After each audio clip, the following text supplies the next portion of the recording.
দলীয় নেতৃত্বের অনুমতি ছাড়া কোনো কেন্দ্রীয় মন্ত্রীর সঙ্গে সাক্ষাৎ করা যাবে না। দলের সাংসদদের সাফ নির্দেশ দিয়েছেন তৃণমূলের সর্বভারতীয় সাধারণ সম্পাদক অভিষেক ব্যানার্জি। আর অভিষেকের নির্দেশের পর সংবাদ মাধ্যমের সামনে সেই বিষয়ে মুখ খুললেন হুগলির সাংসদ রচনা ব্যানার্জি। তিনি বলেন, দলের নির্দেশ যেটা হবে সেটাই আমাদেরকে পালন করতে হবে। দল নির্দেশ দিয়েছে বিধানসভা বা লোকসভায় যে কোনো সমস্যা হতে পারে, সেক্ষেত্রে লিখিতভাবে জানাবো দিদিকে। অভিষেককে মেল পাঠানো উচিত, সেটাই আমরা পাঠাবো। আমাদের সাংসদদের সবাইকেই নির্দেশ দেওয়া হয়েছে, সেটা দিদির দপ্তর এবং অভিষেকের দপ্তর থেকে আলোচনা করবে, সেই কাজটা অবশ্যই হবে। আপাতত আমরা সরাসরি কারোর সঙ্গে যেন দেখা না করি।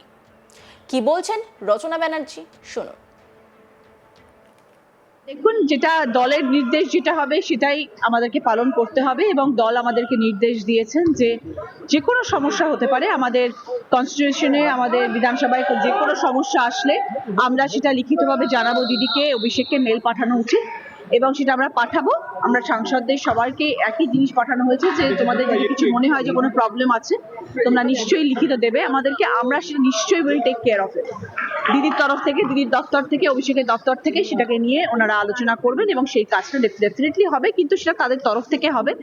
আপাতত আমরা ডাইরেক্টলি কারোর সাথে যেন দেখা না করি, সেটা দলের মঙ্গলার্থে আমরা সেটা ডিসিশন নিই।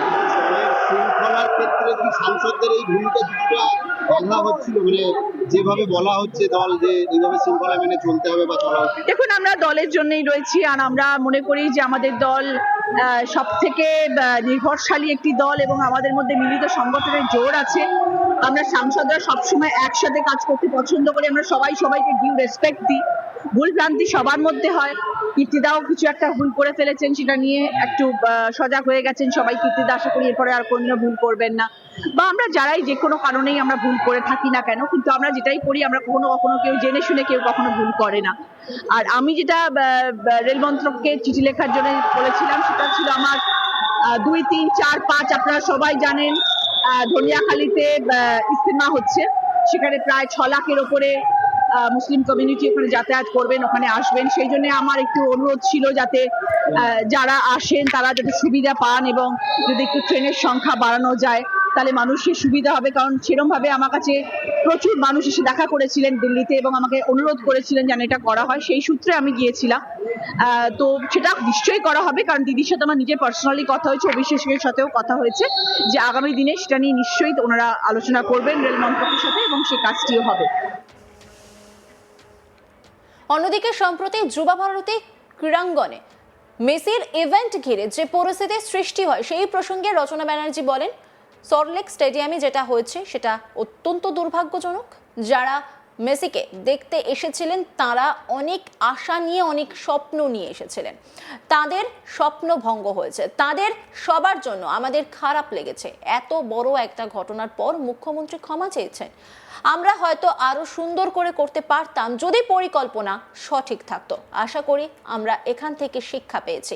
আগামী দিনে এই ধরনের ঘটনা আর কখনো পশ্চিমবঙ্গে ঘটবে না। কি বলছেন তিনি, শুনুন। দেখো, যেটা হয়েছে আজকে তোমার সল্টলেক স্টেডিয়ামে সেটা অত্যন্ত দুর্ভাগ্যজনক। Not wanted at all, unwanted একটা সিচুয়েশন হয়েছে এবং যারা সেখানে এসেছিলেন তাদের প্রতি আমার 100% সহানুভূতি আছে। কারণ আমি জানি যারা এসেছিলেন তারা কতখানি আশা নিয়ে, কতখানি স্বপ্ন নিয়ে আজকে এসেছিলেন। কারণ লিওনেল মেসিকে দেখতে তারা আসছেন, পৃথিবী বিখ্যাত একজন মানুষকে দেখতে তারা আসছেন। তাদের স্বপ্ন ভঙ্গ হয়েছে। তার জন্যে আমরা সবাই, প্রতিটি মানুষ, সাধারণ মানুষ যারা আমরা সবাই তাদের জন্য আমাদের খারাপ লেগেছে। আমরা তাদের সঙ্গে সবাই সহানুভূতিশীল এবং আমরা সবাই তাদের পাশে রয়েছি। একজন মানুষ এরকম বলতে পারবেন না যারা দর্শকরা ওখানে ছিলেন তাদের পাশে কেউ নেই। আমরা সবাই তাদের পাশে রয়েছি। যার জন্য আজকে এত বড় একটা ঘটনা ঘটার পরে চিফ মিনিস্টার, আমাদের মাননীয় মুখ্যমন্ত্রী ক্ষমা চেয়েছেন এবং তিনিও দুঃখ প্রকাশ করে বলেছেন যেটা হয়েছে সেটা ভীষণ দুর্ভাগ্যজনক একটা ঘটনা ঘটেছে। মিসম্যানেজমেন্টের একটা নিদর্শন আমরা দেখতে পেয়েছি, যেটা আমরা আশা করিনি। সেরকম ধরনের একটি ঘটনা ঘটেছে। It was not plan for, but হয়েছে এরকম ধরনের ঘটনা। এটা আমরা অনেক সুন্দরভাবে আরও করতে পারতাম যদি ওয়েল প্ল্যান জিনিসটা হতো। কারণ সেটা আমাদের চোখের সামনে দেখিয়ে দিয়েছে হায়দ্রাবাদ, সেটা আমাদের চোখের সামনে দেখিয়ে দিয়েছে মুম্বাই, যে ওয়েল অর্গানাইজড হলে জিনিসটা কত সুস্থভাবে জিনিসটাকে করা যেতে পারতো। আর যেখানে আমাদের পশ্চিমবাংলার ফুটবল প্রেমী সংখ্যা এত, মানে মানুষ ফুটবল এত ভালোবাসেন, সেখানকার মানুষজনকে এভাবে ডিপ্রাইভ করা হয়েছে, তো ন্যাচুরালি তারা তো নিশ্চয়ই ক্ষুব্ধ হবেন এবং ভীষণই দুঃখজনক একটি ঘটনা ঘটে গেছে। বাট আশা করি এখান থেকে আমরা শিক্ষা পেয়েছি এবং আগামী দিনে কখনো এরকম ধরনের ঘটনা আর পশ্চিমবাংলার বুকে হবে না। দলীয় নেতৃত্বের অনুমতি ছাড়া কোনো কেন্দ্রীয় মন্ত্রীর সঙ্গে সাক্ষাৎ করা যাবে না, দলের সাংসদদের সাফ নির্দেশ দিয়েছেন তৃণমূলের সর্বভারতীয় সাধারণ সম্পাদক অভিষেক ব্যানার্জি। আর অভিষেকের নির্দেশের পর সংবাদ মাধ্যমের সামনে সেই বিষয়ে মুখ খুললেন হুগলির সাংসদ রচনা ব্যানার্জি। তিনি বলেন, দলের নির্দেশ যেটা হবে সেটাই আমাদেরকে পালন করতে হবে। দল নির্দেশ দিয়েছে বিধানসভা বা লোকসভায় যে কোনো সমস্যা হতে পারে, সেক্ষেত্রে লিখিতভাবে জানাবো দিদিকে, অভিষেককে মেল পাঠানো উচিত, সেটাই আমরা পাঠাবো। আমাদের সাংসদদের সবাইকে নির্দেশ দেওয়া হচ্ছে, সেটা দিদির দপ্তর এবং অভিষেকের দপ্তর থেকে আলোচনা করবে, সেই কাজটা অবশ্যই হবে। আপাতত আমরা সরাসরি কারোর সঙ্গে যেন দেখা না করি।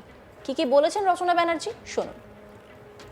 দেখুন, যেটা দলের নির্দেশ যেটা হবে সেটাই আমাদেরকে পালন করতে হবে এবং দল আমাদেরকে নির্দেশ দিয়েছেন যে যে কোনো সমস্যা হতে পারে, আমাদের কনস্টিটিউশনে, আমাদের বিধানসভায় যে কোনো সমস্যা আসলে আমরা সেটা লিখিতভাবে জানাবো দিদিকে, অভিষেককে মেল পাঠানো উচিত এবং সেটা আমরা পাঠাবো।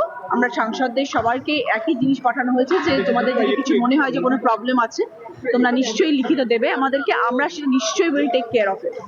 দিদির তরফ থেকে, দিদির দপ্তর থেকে, অভিষেকের দপ্তর থেকে সেটাকে নিয়ে ওনারা আলোচনা করবেন এবং সেই কাজটা ডেফিনেটলি হবে, কিন্তু সেটা তাদের তরফ থেকে হবে। আপাতত আমরা ডাইরেক্টলি কারোর সাথে যেন দেখা না করি, সেটা দলের মঙ্গলার্থে আমরা সেটা ডিসিশন নিই। শৃঙ্খলার ক্ষেত্রে কি সাংসদদের এই ভূমিকা কিছুটা বাধা হচ্ছিল, মানে যেভাবে বলা হচ্ছে দল যে এইভাবে শৃঙ্খলা মেনে চলতে হবে বা চলা উচিত? দেখুন, আমরা দলের জন্যই রয়েছি আর আমরা মনে করি যে আমাদের দল সব থেকে নির্ভরশালী একটি দল এবং আমাদের মধ্যে মিলিত সংগঠনের জোর আছে। আমরা সাংসদরা সবসময় একসাথে কাজ করতে পছন্দ করি, আমরা সবাই সবাইকে ডিউ রেসপেক্ট দিই। ভুল ভ্রান্তি সবার মধ্যে হয়, কীর্তিদাও কিছু একটা ভুল করে ফেলেছেন, সেটা নিয়ে একটু সজাগ হয়ে গেছেন সবাই। কীর্তিদা আশা করি এরপরে আর কোনোদিনও ভুল করবেন না, বা আমরা যারাই যে কোনো কারণেই আমরা ভুল করে থাকি না কেন, কিন্তু আমরা যেটাই করি আমরা কখনো কেউ জেনে শুনে কেউ কখনো ভুল করে না। দেখো, যেটা হয়েছে আজকে তোমার সল্টলেক স্টেডিয়ামে, সেটা অত্যন্ত দুর্ভাগ্যজনক, not wanted at all, unwanted একটা সিচুয়েশন হয়েছে এবং যারা সেখানে এসেছিলেন তাদের প্রতি আমার 100% সহানুভূতি আছে, কারণ আমি জানি যারা এসেছিলেন তারা কতখানি আশা নিয়ে, কতখানি স্বপ্ন নিয়ে আজকে এসেছিলেন, কারণ লিওনেল মেসিকে দেখতে তারা আসছেন, পৃথিবী বিখ্যাত একজন মানুষকে দেখতে তারা আসছেন। তারা তাদের স্বপ্ন ভঙ্গ হয়েছে, তার জন্যে আমরা সবাই, প্রতিটি মানুষ, সাধারণ মানুষ যারা আমরা সবাই তাদের জন্য আমাদের খারাপ লেগেছে। অন্যান্য খবরের আপডেটের জন্য অবশ্যই নজর রাখুন আজ তাক বাংলার ইউটিউব স্ট্রিমিংয়ে। লাইক, কমেন্ট, শেয়ার এবং সাবস্ক্রাইব করতে ভুলবেন না।